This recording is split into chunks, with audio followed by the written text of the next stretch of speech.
Hi 3-4-Go, this is Cha, and welcome to Art with Cha on the internet. So I'm going to start out by asking you to think about what kinds of art supplies you have at home. I am assuming that everyone has white paper or pencils, and I'm really hoping that you have crayons, markers, colored pencils, scissors, and I'm also thinking maybe you have glue sticks or white glue like Elmer's glue and tape. Maybe you even have paint or yarn or string or colorful paper. Think about saving up cardboard like old cereal boxes and cardboard tubes. Newspaper, tinfoil. So just think about what kinds of things you have available around the house that you can make art with. And today we are going to do an exercise on value.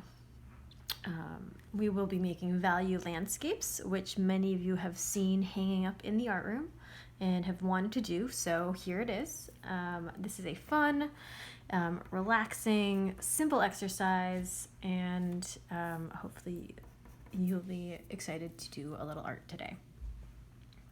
You will need white paper and a pencil.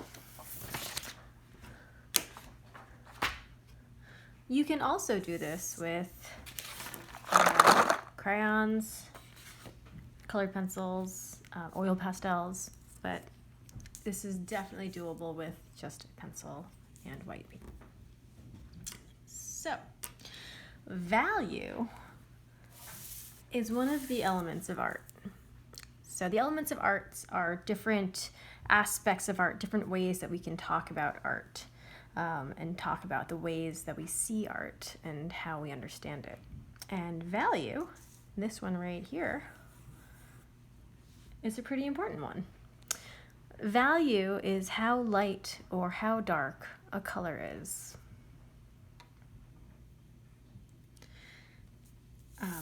You can see this little doodle I did. This is just a little value drawing. So I have used dark and light to give an illusion of three-dimensionality for this circle.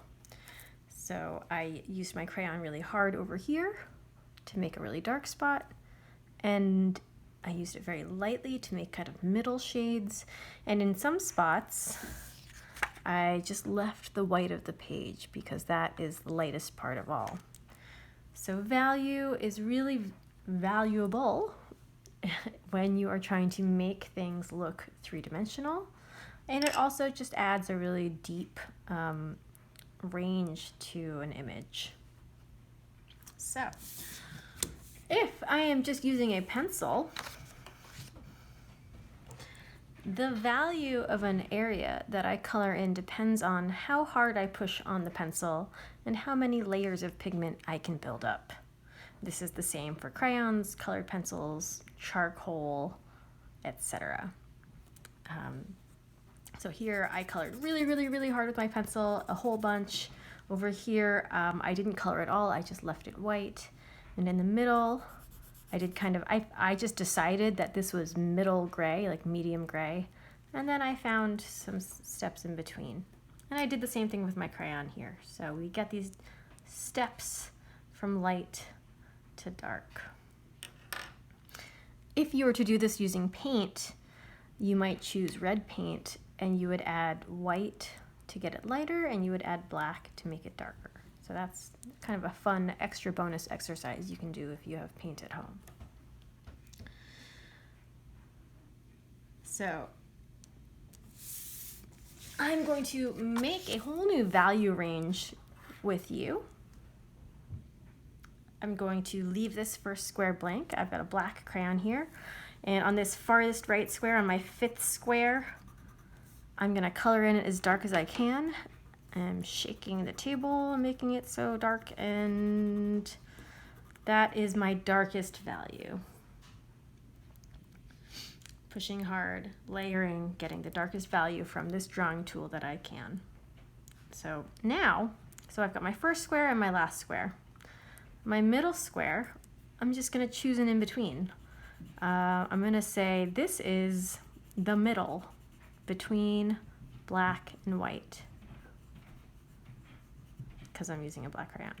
So once I have my middle figured out, I have to think about these two squares. So this square, I want to think about what's the middle between white and middle gray. So it's kind of a light gray. Light, light, light. So whisper, whisper, whisper, barely touching my page. And between middle gray and the darkest square, I need to find that in between too. So not as hard as this, but not as light as that. And I might start out a little bit light, but I can layer it until it gets dark enough. I just want to make sure that I don't go too far and get too close to this square. So there, I just made myself a nifty little value range. This is a great exercise for seeing the different values that you can get out of a single drawing tool, whether it is a black crayon or a blue crayon or a pencil. I recommend that you try doing this little simple 1, 2, 3, 4, 5 square step before you start your value landscape. So if you want to do that now, you could pause and make your own little value range. So for the value landscape, you're going to start with your blank piece of paper. And I like to hold mine upright, up and down. We call this portrait style. And you're going to lightly outline 4 imaginary mountain ranges across the page. They don't have to be mountain ranges. They could be cityscapes, forests, or clouds. They could be a little bit of all 3 or 4 different things I just said. So, all right, so I've got, here's a cityscape. I don't know, it's got some buildings and a house and a hut, and maybe behind it there's like pine tree forests, so they're really pokey and pointy. So that's a forest, and then I have some rolling mountains in the background. And then maybe up here I've got some kind of, I don't know, clouds. So the idea is here, I'm just trying to divide my page into 5 different sections horizontally, and you can use the ideas of a landscape to guide you in that. You are going to color, I'm going to do this with pencil. You're going to color the bottom part with your darkest value. So I'm using this pencil here. I'm going to color in really, really, really dark throughout this entire area. And it might take me a while. I'm going to rush. I'm actually not going to do this entire thing because I don't want you watching me do this forever and ever. All right, so let's pretend I filled in this whole bottom area with the darkest pencil marks that I could, and it's really dark and bold, and these houses and buildings are right in my face. They're just right here at the bottom of my page. That's great. Okay, we're gonna leave the top section totally blank. This is the white, this is the lightest value. We're gonna find that middle section, and we're gonna color it in with some kind of in-between. Definitely, take care to preserve the lines of your drawing, because that will give you a nice crisp image. We're kind of really highlighting these separate steps in the value scale. So you want to, take your time and do it nice and neatly. Again, I'm going to find the in-between between these two, so not as dark as this, not as light as that. I might start out at a pretty light range and then go in and add a little bit more.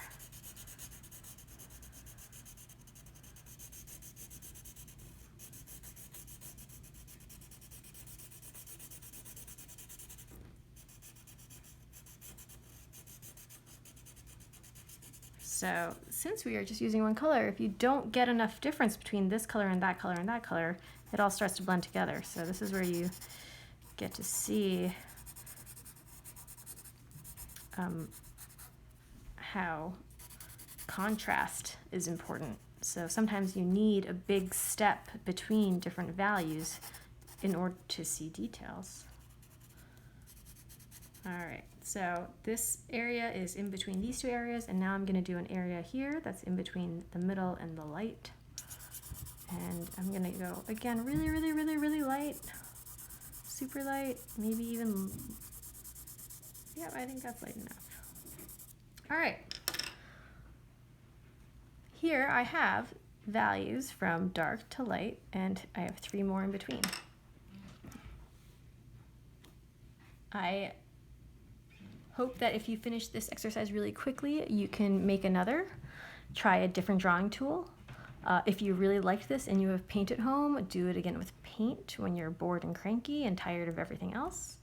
I would also like you to send me pictures of your work because I love seeing your work. Also, please email me if you have questions, and I miss you all. And I'll not see you again next week. Bye.